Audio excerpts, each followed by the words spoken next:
A bill that would add Asian American history as part of the state's education curriculum passed the state legislature.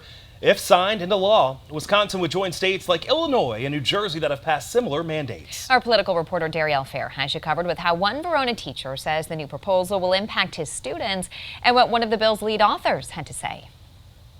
A proposal requiring the teaching of Asian American and Hmong American history in Wisconsin public schools has passed through the Assembly and Senate. It faces one last hurdle as Governor Tony Evers still needs to take action on the bill. This bill is about pride and belonging, and for too long our Asian American students have been invisible in our school curriculums.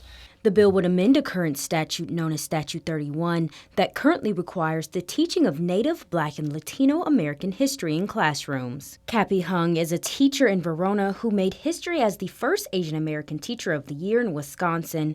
Hung brought his students to testify during the public hearing for the proposal in the Assembly. Many of them talk about how they never see themselves in their school curriculum. Being a part of a bill that hopefully alleviates that issue for future generations, I think is incredibly empowering for my students.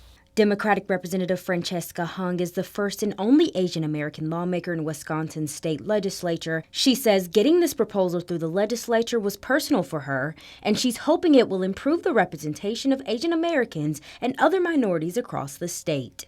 We know that we're seeing widespread discrimination and legislation that wants to halt and really block our celebration that diversity is our strength.